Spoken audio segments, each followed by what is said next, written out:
Ótimo.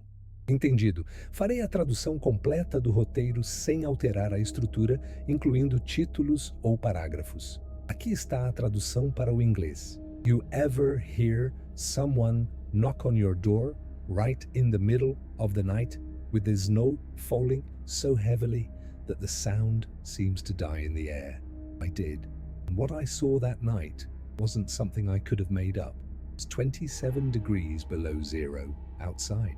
The storm was coming from the north, tearing through the trees like razor blades. I was alone in my cabin trying to heat coffee in an old pot when I heard 3 knocks, slow, hesitant, as if someone out there was afraid of being heard.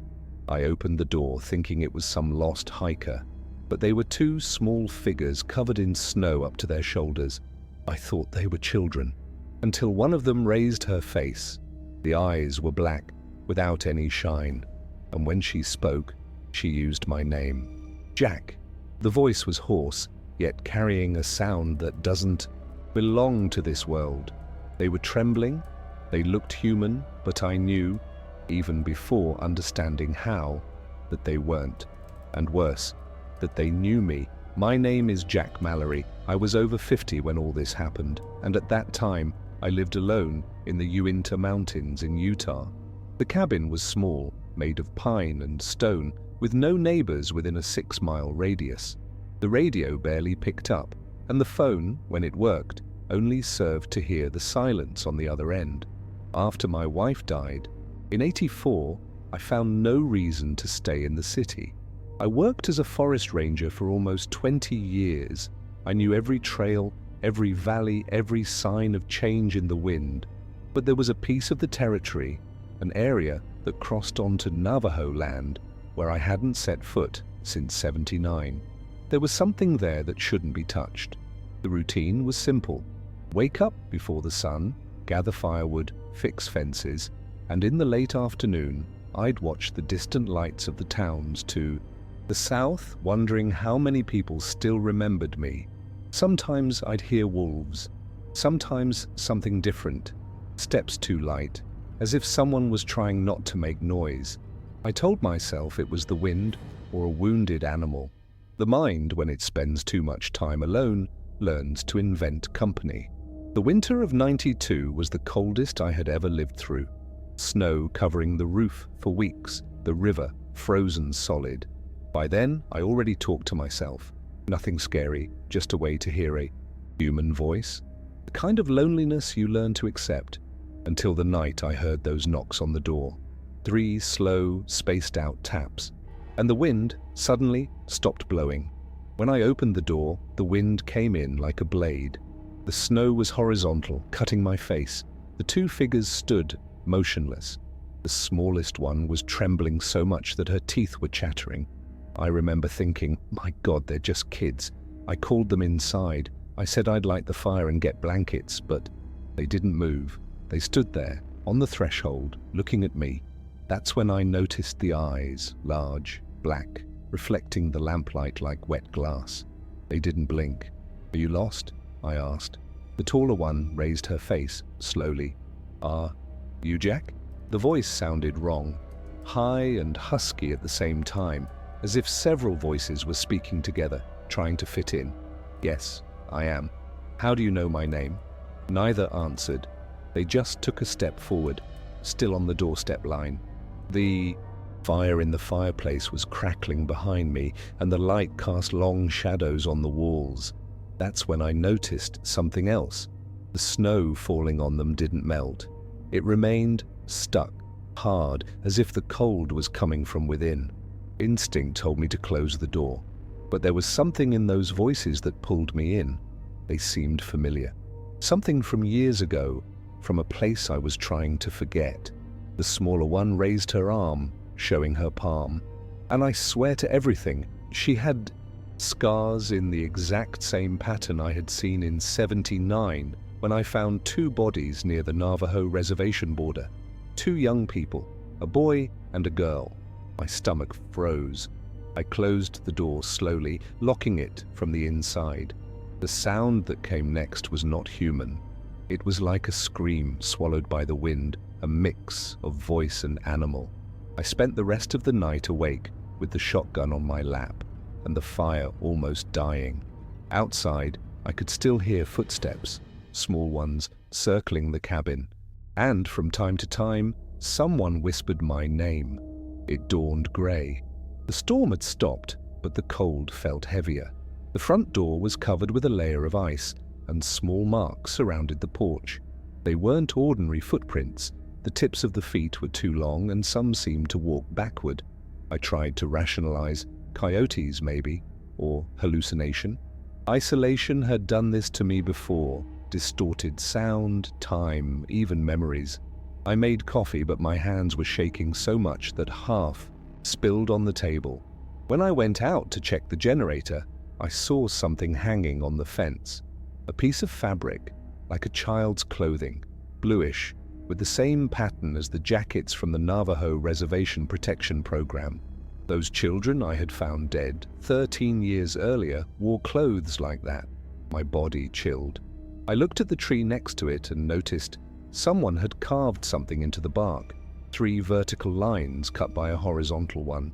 The same symbol I had seen, etched into rocks near the old forest post, where the elders said no one should walk alone at night. The wind started to blow again, and with it, a laugh, thin, brief, like a hidden boy's. It came from behind the cabin. I grabbed the shotgun, circled slowly. Nothing, just the trees and the silence.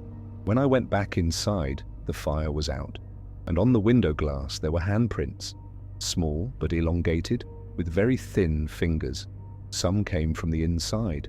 The radio, which had only hissed for months, began emitting a low, irregular sound. It sounded like a voice, repeating a word that was barely understandable. I kept turning up the volume until I recognized it. It was my name. That night, the cold seeped into the corners of the house as if breathing. The wind made no noise, only whispers, and the constant feeling that something was moving slowly, very close, in no hurry to show itself. On the 3rd day, the radio went silent again. No sound except the wind slicing over the roof. No longer knew if I was awake or dreaming. The footprints disappeared and reappeared every morning, always the same distance from the door, as if something was waiting for me to open it. I thought about going down to the main road, 20 kilometers downhill, but in that cold, I wouldn't make it halfway. I decided to stay. I convinced myself it was isolation playing tricks on my mind. The brain invents figures when it's too alone. I opened the old notebook, the one I used during my forest ranger days. The records from 1979 were there, the case of the 2 missing children near the reservation. I wrote down the names, Samuel and Nina Begay, children of a Navajo couple who begged me for help. I found them 3 days later, lifeless, in a clearing. The boy's body was intact, but the girl had marks that looked like rituals. At the time, they said it was the work of coyotes, but I knew it wasn't. As I read, I felt the air grow denser, as if someone was behind me. I turned slowly and saw 2 shadows standing outside next to the window. They didn't move, they just stared. I grabbed my coat, the flashlight, and the shotgun. I needed to know if they were real or if my mind had finally broken. The wind ceased, as if the world was holding its breath. And outside, amidst the snow, a child's voice whispered, "You promised to help, Jack." It was then I realized it wasn't just fear, it was debt. And when fear mixes with guilt, it stops holding you and starts calling you. If you were here, with me now, hearing me tell this, maybe you doubt it, but stay with me until the end of this story. I promise you, nothing that follows is invention. And if you're enjoying the account, leave a like. It's the only way I know I'm not talking to myself. I opened the door with the shotgun resting on my shoulder. The cold air rushed in, cutting my throat. The snow reflected the moonlight like broken glass, and the trees seemed to lean in to listen. I walked to the edge of the porch, and that's when I saw them. Standing about 20 meters away side by side, small, motionless. Their eyes shone with the flashlight beam but didn't blink. The girl wore a blue jacket, the same one I had seen hanging on the fence. The boy held something in his hands, one of my matches, lit even under the wind. "Samuel?" I spoke without thinking. They moved at the same time. The sound they made wasn't footsteps, but a dragging sound, as if their feet were sliding across the snow without leaving marks. The flashlight flickered. When it returned, they were closer. Their skin looked cracked by the cold, and tears ran from their eyes, freezing before they fell. The girl opened her mouth, and the sound that came out was the same one I heard that night in '79, the howl mixed with the human voice. "You left us there," she said. I remembered everything. I had found the bodies, yes, but I never told anyone what I saw before, that they were still breathing, that I begged forgiveness and ran, afraid of what was in the clearing. The boy's voice came right after, hoarse, firm. "You promised not to tell, but you told, Jack." The wind picked up, swirling the snow around. They took another step, and I realized the ground around them was clean. The snow melted where they touched. I felt my face burn, as if the air was pushing me back inside. I ran to the cabin and slammed the door shut. The sound of the impact echoed through the walls.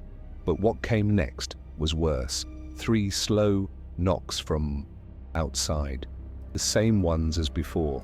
The wood creaked under the weight of something dragging itself on the roof.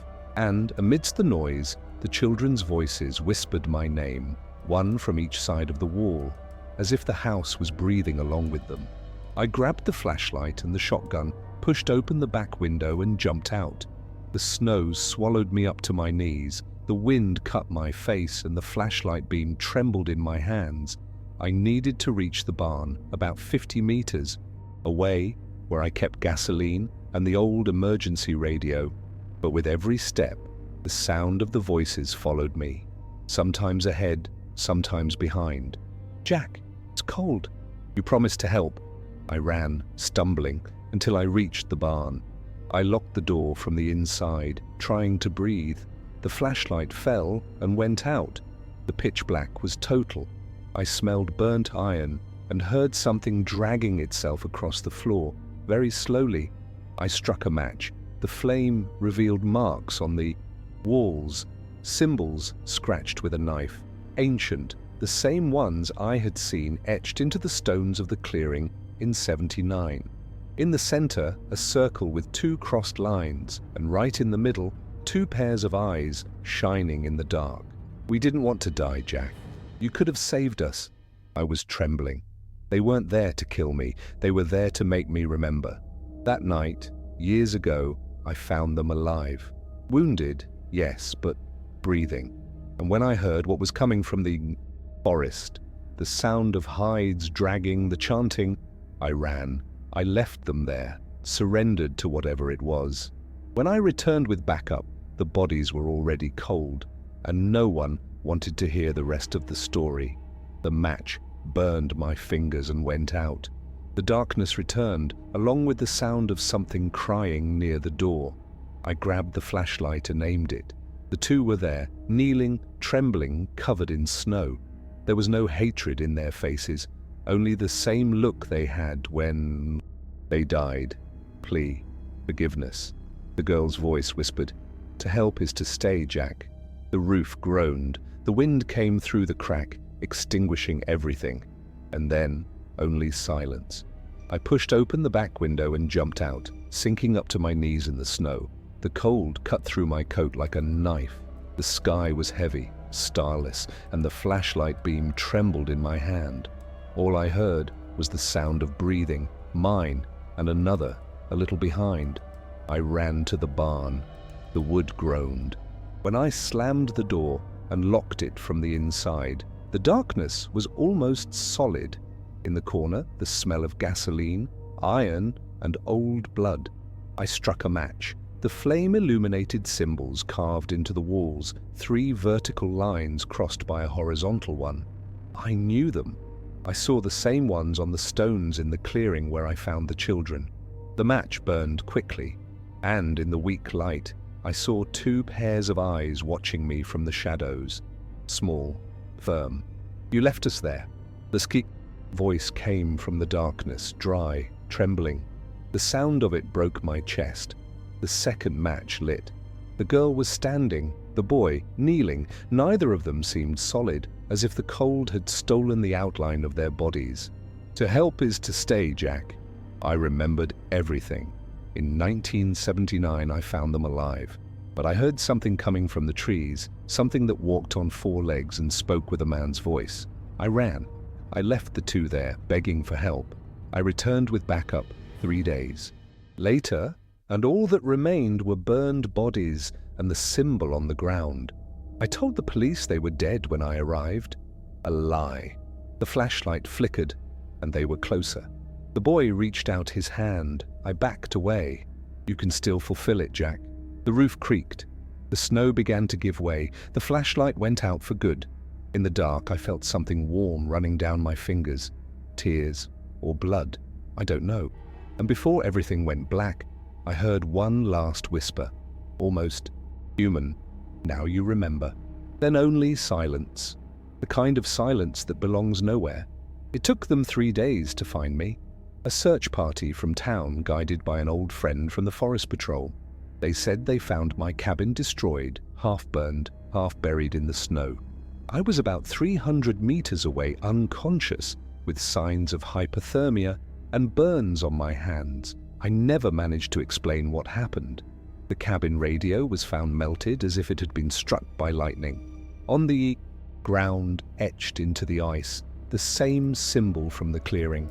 And next to it, 2 small footprints, stopped, as if they had vanished from there. It took years to try to forget. I changed states, changed my name, but I still wake up at night to the sound of those voices. Sometimes, I think the wind carries what was left behind. Memories, broken promises, things we should have done and didn't. Today, when the temperature drops and the world goes quiet, I close my eyes and still hear.